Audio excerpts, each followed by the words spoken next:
പറയുന്നത് എന്താ അറിയോ? അതൊക്കെ നടന്നോട്ടെ, അതായത് PM ശ്രീയിലൊക്കെ ഒപ്പുവെച്ചോട്ടെ, നമ്മൾ ഒപ്പുവെക്കാതിരിക്കില്ല. നമ്മൾ വേണ്ടത് എന്താണെന്ന് വെച്ചാൽ BJP സർക്കാരിനെ പരാജയപ്പെടുത്തണം. BJP സർക്കാരിനെ പരാജയപ്പെടുത്താൻ പോവുകയാണ്. RSSനെയും BJPയെ പരാജയപ്പെടുത്താൻ പോവുകയാണ്. ആര്? CPM. ഇവിടെ നോട്ടിന്റെ അത്രയും 1% വോട്ട്, അത്ര 1.43% കഴിഞ്ഞ പാർലമെന്റ് കിട്ടിയത്. ഒന്ന് ആലോചിച്ചോളൂ, 1.43% വോട്ട് കിട്ടിയ അത്രയും സംശയമാണ്. എനിക്ക് തോന്നുന്നു 1.07 തോന്നുന്നു. എന്ന് പറഞ്ഞാൽ ഈ നോട്ടയും CPM തമ്മിലാണ് മത്സരം. നോട്ടയും CPM തമ്മിലാണല്ലോ മത്സരം. ആകെ 2-3 അംഗങ്ങളാണ് പാർലമെന്റിലുള്ളത്. എന്നിട്ട് പറയാണ് നമ്മൾ എന്താ ചെയ്യേണ്ടത് അറിയോ? നമ്മൾ ചെയ്യേണ്ടത് BJP അടുത്ത തെരഞ്ഞെടുപ്പിൽ തോൽപ്പിക്കണം. അപ്പോ സഖാക്കന്മാരെ, നിങ്ങൾ സ്വപ്നം കണ്ടുകൊള്ളൂ. അടുത്ത ലോക്സഭാ തെരഞ്ഞെടുപ്പിൽ പ്രധാനമന്ത്രി ആരായിരിക്കും അറിയോ? പ്രധാനമന്ത്രി കാരണഭൂതായിരിക്കും. ആഭ്യന്തരമന്ത്രി ആര്? ആഭ്യന്തരമന്ത്രിയും കാരണഭൂതം തന്നെ.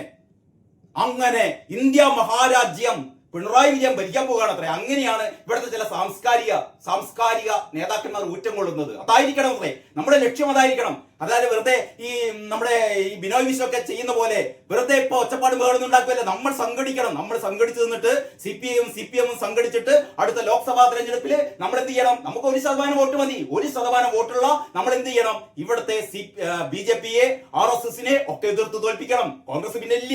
പിന്നുള്ളത് ആരാണ്? പിന്നുള്ളത് നമ്മളാണ്. അങ്ങനെ നമ്മൾ എന്ത് ചെയ്യണം? ഈ രീതിയിലുള്ള ഇവരുടെ നിലപാടുകളൊക്കെ മാറ്റണം. ഇങ്ങനെ മൂഢ സ്വപ്നം കണ്ടിരിക്കുന്ന കുറെ ആൾക്കാർ ഒന്ന് ആലോചിച്ച് നോക്കണം. ഇവിടെയാണ് യാഥാർത്ഥ്യങ്ങൾ തുറന്നു കാട്ടിക്കൊണ്ട് മാതൃഭൂമി പത്രം ഇന്നത്തെ ഏറ്റവും വലിയ പടം എന്താ പറയുന്നത്? ഒന്നും കേൾക്കണ്ട, ഞങ്ങൾക്കൊരു ന്യായീകരണവും കേൾക്കണ്ട എന്ന്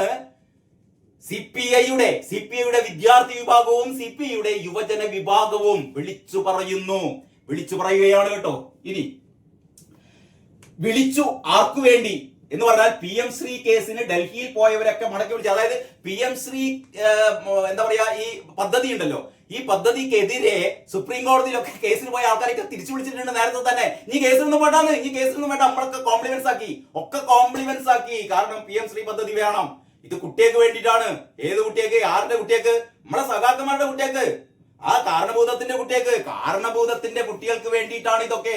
അതല്ലാതെ ഇവിടുത്തെ ജനലക്ഷങ്ങളൊക്കെ ആര് നോക്കാൻ? പട്ടിണി പാവങ്ങളൊക്കെ ആര് നോക്കാൻ? പട്ടിണി പാവങ്ങളൊന്നും വേണ്ട. നമുക്ക് വേണ്ടത് എന്താണ്? അധികാരം തരാമെന്ന് ആര് പറഞ്ഞിട്ടുണ്ട്? മോദി പറഞ്ഞിട്ടുണ്ട്. 10-ാം തീയതി മോദിയെ കാണാൻ പോയതാണ്. 10-ാം തീയതി മോദിയെ കാണാൻ പോയി. 16-ാം തീയതി ഈ കരാറൊക്കെ MOU ധാരണാപത്രമൊക്കെ 16-ാം തീയതി ശരിയാക്കി. ആരും അറിഞ്ഞില്ല. അറിഞ്ഞത് V ശിവൻകുട്ടി മാത്രമാണ്. V ശിവൻകുട്ടിയും കാരണഭൂതവും മാത്രം അറിഞ്ഞുള്ള പരിപാടി ബിനോയ് വിശ്വം അറിഞ്ഞില്ല. MA ബേബി എന്ന് പറയുന്ന ദേശീയ ജനറൽ സെക്രട്ടറി പോലും അറിഞ്ഞില്ല. ഇപ്പൊ ഏറ്റവും പുതിയ വാർത്ത എന്താണെന്നറിയോ?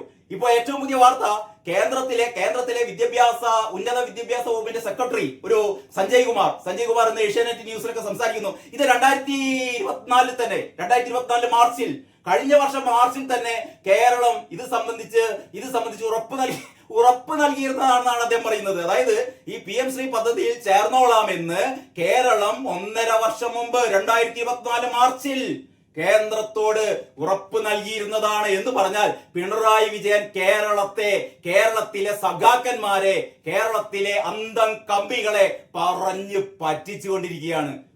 നിങ്ങൾ ഇങ്ങനെ പറ്റിക്കാൻ വേണ്ടിയിട്ട് ഇങ്ങനെ കുറെ സാധനങ്ങൾ, എന്നിട്ട് ന്യായീകരണ ക്യാപ്സ്യൂളും കൊണ്ട് ഇങ്ങനെ വരും അല്ലേ?